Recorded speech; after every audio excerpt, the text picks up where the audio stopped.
सर्व विद्यार्थी मित्रांना नम्र विनंती आहे की सर्वांनी मी जे सांगेल, मी जे बोलेल त्याकडे लक्ष द्यायचे आहे। तर चला सुरुवात करतोय।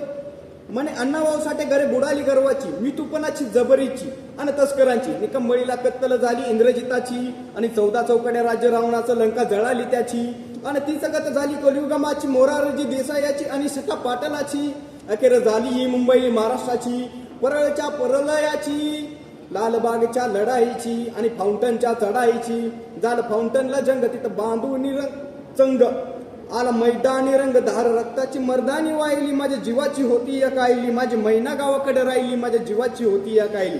ही लोकशाहीर अण्णाभाऊ साठे यांची छक्कड महाराष्ट्रात अजरामर।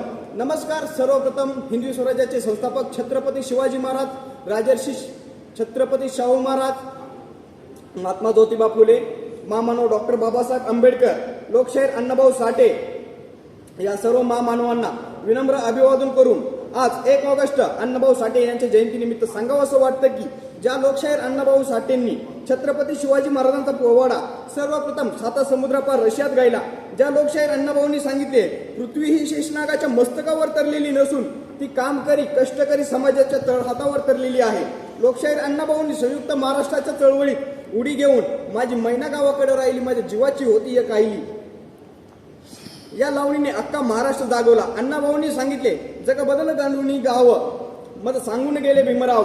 लोकशाहीर अण्णाभाऊंनी आपल्या लेखणीतून दारिद्र्यात पिंजलेला व स्वाभिमानी असलेला फकीरा जगभर केला। महाराष्ट्राची अस्मिता सर्वप्रथम आपल्या लेखणीतून स्वरवर्णन करणारे शाहीर म्हणजे साहित्य सम्राट, साहित्य रत्न, समाजसेवक अण्णाभाऊ साठे। आज त्यांची जयंती, या निमित्ताने आपण येथे जमलेलो आहोत। शब्दाची खाण महाराष्ट्राची शान, बहुजनांची आण, साहित्याचा मान म्हणजेच लोकशाहीर अण्णाभाऊ साठे। ते लोककलावंत, तमाशकार व लेखक होते।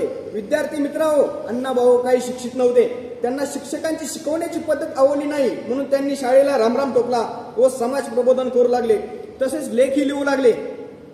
उगाच कोणीतरी म्हटलं नाही अण्णाभाऊची लेखणी जगात देखणी।